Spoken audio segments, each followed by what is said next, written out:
You get stale. Popcorn? Popcorn. Popcorn. You forget about things like stale. Popcorn. Popcorn. Stale popcorn. Popcorn. Pop, pop, pop, pop. This is the Stale. Popcorn.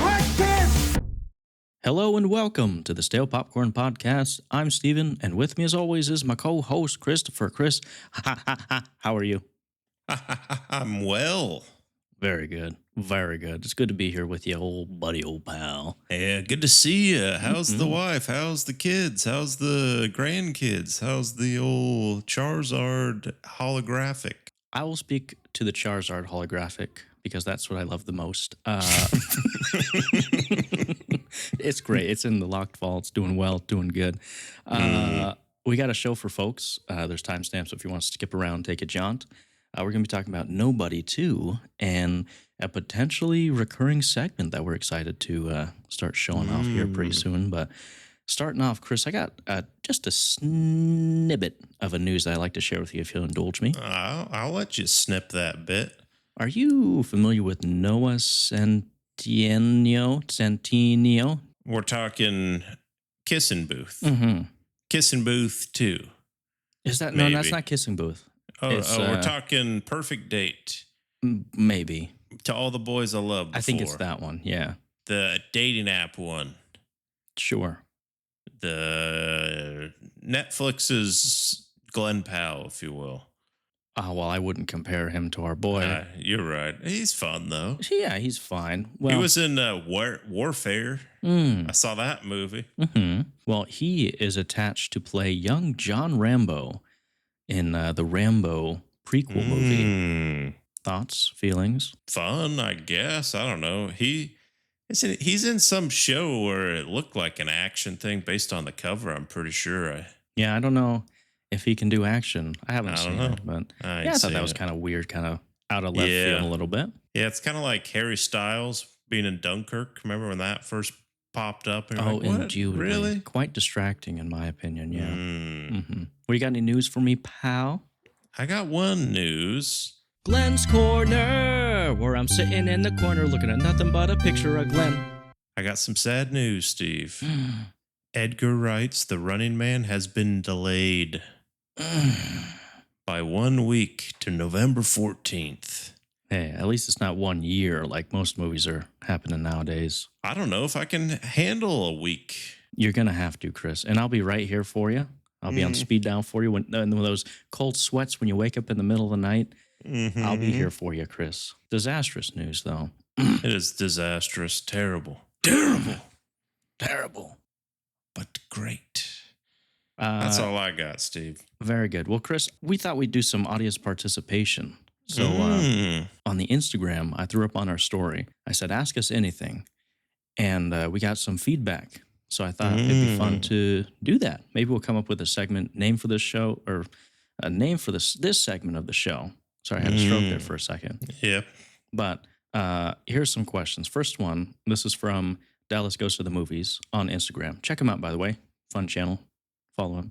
He said, what's better, Human Centipede 2 or Citizen Kane? Well. Now, to that I say, Chris, I mean, it's an obvious choice. One's considered the greatest movie of all time with timeless themes, fantastic acting, and the other one's Citizen Kane. Yeah, that's what I'm thinking. Oh, yeah. Yeah, I haven't actually seen either. So I assume they're probably pretty similar. Or Yeah. Citizen Kane, Centipede Kane. Man, They got a that'd be couple of the nice same letters in there. crossover. Yeah. Well, Chris, I think this will really showcase our willful ignorance here because I haven't seen either of them either. Yeah. Real cinephile film But bros. I hear a lot about that Human Centipede 2. How many of those do you think they made here? Probably 3. Okay. 3's a crowd, right? Is crowd of 2 centipedes. like a lot worse than the first, you reckon? Or Probably. did they ever make a Citizen Kane 2? Oh, that's true. I mean, just by virtue of being a sequel, it's better, right? It's better. That's what I say. Yes. Clearly, the source material wasn't good enough in Citizen Kane for them to make a sequel. The best movies, they got 10, 12. I mean, how many bloody Tremors are there these days? How many Fast and Furious? Yeah. Exactly. Yeah. That's how we gauge our quality of movies, how many there are. So, yeah, I'd say it's obviously it's twice as good. because it has the letter 2 in it. Mm-hmm. The only thing missing is should have been 2 human, 2 centipede. Oh, very good. Very good. This next one comes from the Meandering Movie Podcast. Good friends of ours. Go check them out. They got a YouTube channel. They got a cool Instagram. Good friends of the show. They asked about Keith's whereabouts and what he's been up to. And to that, he's been doing pretty good. I think he's thriving. He's doing good. Did someone say Keith? Hey, Keith, how you doing? My ears are burning. I couldn't help but hear my name spoken about in the third person. So what you all fellas talking about here? Keith, we're talking Human Centipede 2 or Citizen Kane. I know you've seen both. Well, just from a cinematic standpoint, I gotta put all my chips in the Citizen Kane category by virtue of it being one of the greatest cinematic masterpieces this side of the Mississippi and the other side of the Mississippi. Hey Keith, I know you're an avid Human Centipede, a cinephile, if you will. Remind me, what's the difference between the first and the second one? What were the main plot difference? Oh well, the first one is a more intimate kind of psychological thriller horror movie. And from my recollection, it only deals with the 3 people on the centipede chain, whereas the second one takes place in a different setting, and it's from the perspective of prisoners in some sort of prison chamber-like setting. So the centipede really lives up to the name and have over 100 people kind of smashed in there. Wow, that's pretty interesting, Keith. I didn't know that. That's pretty cool. Yeah. Well, I got you here, fellas. I'll share some Marvel news with you if you'll indulge me. Oh, yeah, let's hear it. I don't know if you guys have been keeping up with Spider-Man, our friendly neighborhood Spider-Man. Yeah, we got new set photos from Spider-Man Brand New Day. Let me tell you, fellas, just one of the greatest sights of my eyes ever to behold. Tom Holland looking comic accurate, as could be Steve Ditko inspiration right there. And it looks great filming in the United Kingdom right now, so it's just a lot of good stuff happening there. And can't wait for it. And remember, fellas, with great power comes a great big electric bill. Keith, okay. He's out of here now. Cool. Oh, fun. Thanks, Bye, Keith. Anyway, so there's Keith for you. He's a grand old lad. If there's ever maybe some Marvel news, we can bring him back to report on it. But I guess this has been our segment of some audience participation here. And if you guys ever have any other questions for us, shout us out. Leave a comment, email us, and we'll get to it. But Chris, I got a question for you. Sure. You been watching anything? Not really, actually. Yeah. Oh, I did see one movie, actually. Strange Harvest. It's a serial killer flick. I seen the trailer. You remember that movie, Missing or Searching, with the Asian dad, and he's all searching, trying to find the daughter. And all on a laptop? Yeah, it's one of those type of movies where it's not just like a normal. I thought it was going to be one of those type of things, but it had, because I saw the trailer, it had like the police, what do they call their vest camera? Okay, yeah. And I'm like, this looks kind of fun, but it's played off like a actual thing. But then you watch it and it's played off like a documentary. But it's obviously fictional, but like a Netflix one. You'd walk and they're interviewing the people. So I was like, it's kind of interesting at first, I'm like, oh, this is kind of fun. But the movie just kind of goes in a way that I wouldn't suspect, but not in the good way. But the main plot is there's this serial killer, and he's kind of like a Zodiac killer, and he kills these people, and the cops are trying to chase him down, and they got to get him, and he's toying with them and whatnot. But the end, it just kind of, I didn't love the last act, and it kind of ruined the movie for me. So it was not like terrible, but I wouldn't really recommend. It's not very spooky or anything. Is there Kinda- anyone of note in it? Any stars we might know? No, Hmm. seemed pretty low budge, but Hmm. I'd give that like a 6 out of 10, I suppose. Hmm. How about you, Steve? You watch anything? I haven't had time. I've been so darn busy. I had one opportunity to watch one movie, and that's the thing we'll be talking about today. You want to dive into it? Let's go. Nobody, too. Mm, That's what it is. That's what we're talking about. sure. I don't think you need to really watch the first one to get this one, No. but it helps, right? Sure. You got Bob Odenkirk, Robert Odenkirk, Connie Nelson, Christopher Lloyd. Who else is in there? Colin and his Hanks. Oh, yeah. Bob Odenkirk. His name is Hutch, and he is just a real like hitman, mercenary kind of gun for hire type guy. And continuing from the last one, he's paying off his debt, doing odd jobs here and there. Very educational year. It gets to a point where his family. He's abandoning his family for putting work above family, and it's his wife's not having it. And he says, "Hey, let's take a family vacation, summer vacation. Let's go to this place I went to with my old man, Christopher Lloyd." As they go, death, destruction follow their family wherever Hutch goes, and they find themselves in certain situations that they gotta scramble and get out of, and it's a family event for the ages, Christopher. Sure. Without spoiling, that's pretty much it, right? Yeah. It's very similar to the first. Mm-hmm. I'd say very, very similar. Is it similar in tone, though? To that, I don't think so. Maybe. I guess I haven't seen the first one since I saw it the first time. When's the last time you seen the first one? A few years ago. I remember the first one being more serious tone. Like there were like a couple of jokes, but it wasn't be described as an action comedy like this one is. Would you say this was a comedy? I say it tried to be. All right. I was like, it didn't seem like not that comedy. Maybe one chuckle or something, maybe. Yeah, we can get into it. What would you give it rating wise? Probably like a 7.5, I'd say. Okay.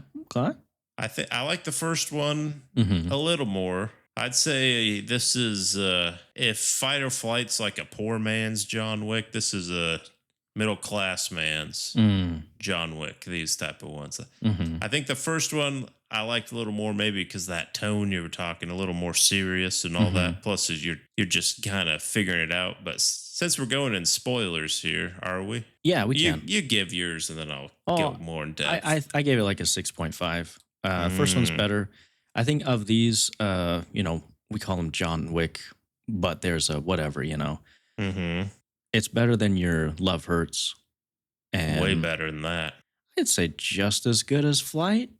I'd say Fight or Flight. Maybe a little bit better. I'd say it's better than Fight or Flight. And I like that one. Yeah. I'd probably watch this again before Fight or Flight. Yeah, I just thought this one was very similar to the first, like plot wise. They even have the same, like, oh, they're gonna come here, let's booby trap and have the big old fight at the same place.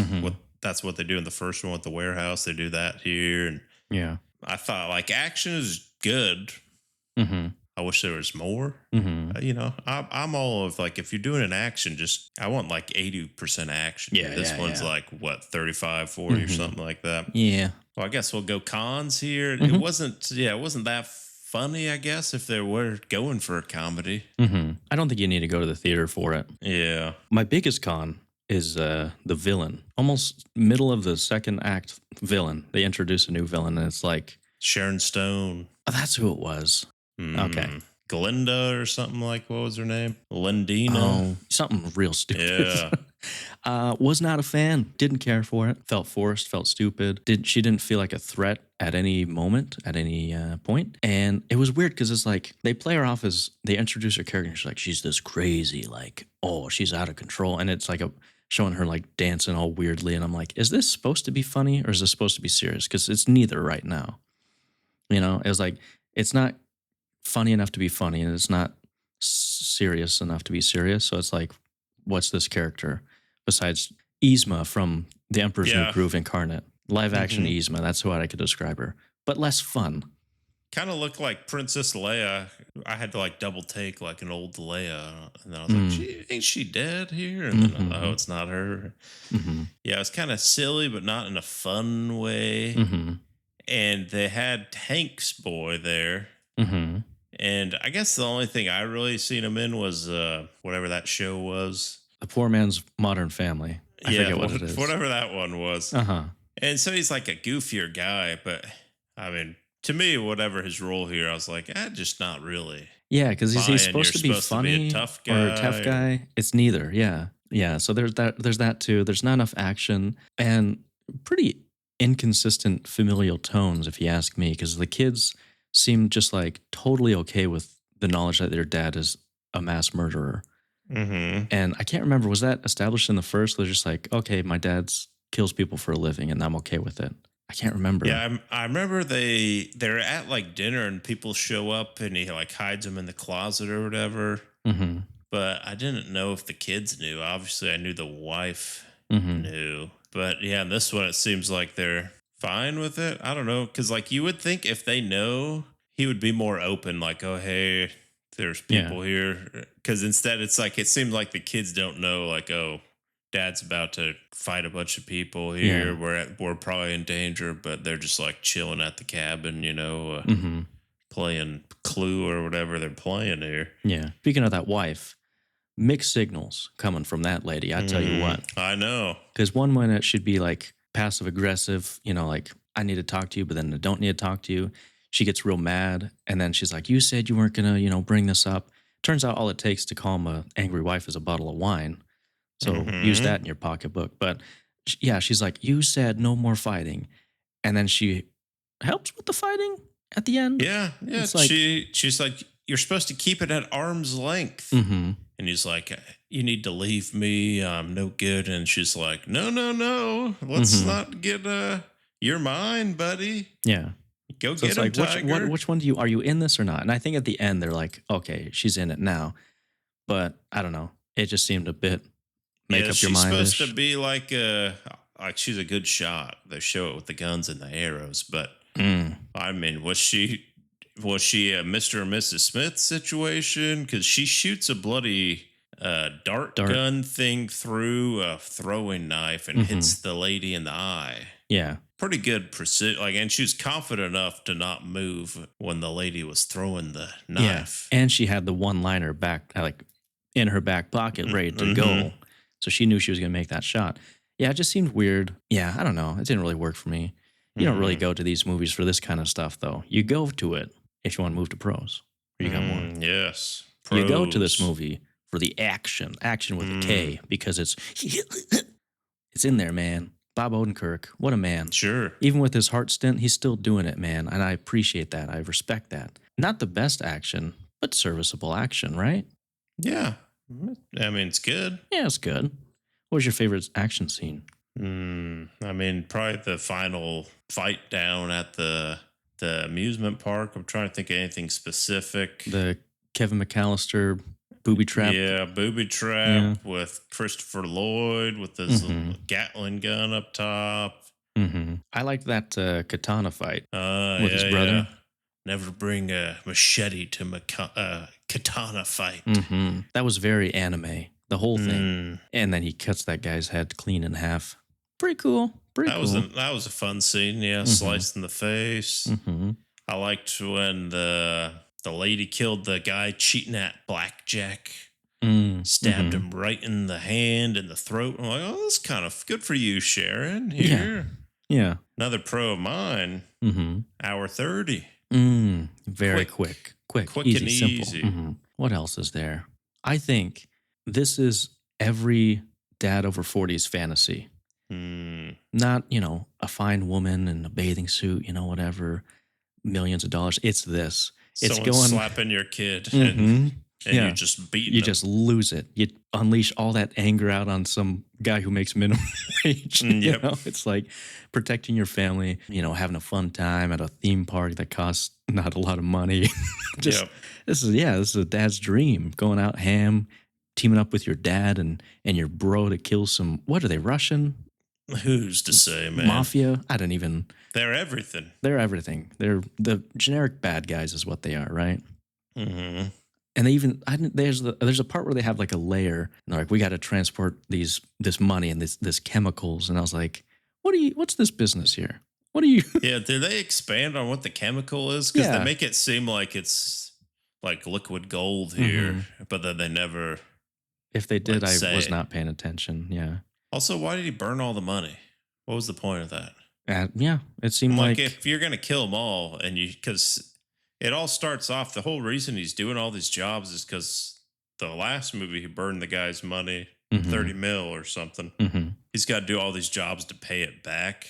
Yeah. Well, why does he have to pay him back? Didn't he kill him in the first one? I don't remember. I know he's got a debt. That's all I remember. He's got a debt to pay, and so he's doing. I'm like, well, you need the money. Just take. Yeah. Like, you're already going through the whole thing. It's not like they're gonna try and kill you and your family anyways. Mhm. Might as well take the money. Why Yeah. burn it? Yeah, I don't know. It Because just- the reason he burns it, it wasn't like to create a distraction. It was like he killed everyone, and he had a gun, and it was just Hank's. Mhm. Colin, is that his name? Colin, yeah. It's just Colin. Colin, his gun's out of bullets. And Mhm. instead of just shooting him with the gun and killing him, he shoots the light, which makes sparks fall down, and then catch the money on fire and also the explosives, which blow up the building. Mm-hmm. You could have done that with taking the money anyways. Yeah. Just get it all, shoot the barrel or whatever. But Mhm. and it doesn't even kill Colin either. So I'm like, Yeah, how did just that take not the kill him? money. I don't know. Yeah. Just burnt him up a little bit. Yeah. For me, the testament of a good movie is when it comes out on digital, what parts will I watch on YouTube? To this day, not to this day, maybe a couple nights ago, I watched Nobody, the bus fight scene. Oh yeah. That's always that's one of the best fights, right? Yes. I'm not going to watch any fight scenes from here. No, probably And- not. I don't know. If I did it, it'd probably be the arcade one. Yeah, that one That's was probably fun. my favorite. I like There's a the boat just one that was real fun. world. Yeah. Boat one's fun. He gets loses his a finger. cut off. Mm-hmm. It's fine, I guess. What did I say? I mean, You I have a like these 7.5. kind of movies. Yeah, Maybe yeah. I'll go 7. Maybe you're just downing me a bit. But to me, it's as far as actions this year. It's like a B tier. Yeah, like what other better actions Mm. are there if we're just doing like fighting actions? It's not Love Hurts. Definitely not Love Hurts. I think it's better than Fight or Flight. Mm-hmm. Yeah. Oh no, Ballerina, obviously. Oh. All Clutch right. My Pearls. Yeah, yeah. I'm glad I thought of that. Or No, else yeah. People be like, "You freaking morons." You freaking moron, Chris. Yeah. What? Yeah. Second Mhm. best. Yeah. I think that's all I got for it. Yes. I mean, not really much plot. Pretty generic plot. Mm-hmm. Don't really got much else to say. But Yeah. if you liked it or you hated it, let us know in the Mhm. comments. Say you're dumb, you're an idiot, or you're great. I love your takes. Whatever it is, just let us know. Yeah, just leave anything. We don't care what it is. If it's laced with profanity, leave it. I don't care. Yeah. Steve loves that. I love profanity. Yeah. Anyway, follow us, LinkedIn, Instagram, Twitter, Google, other things. Sure. Yeah. Thanks for listening. Have a good week. Popcorn? Stale popcorn. Popcorn. This is the Stale popcorn. popcorn.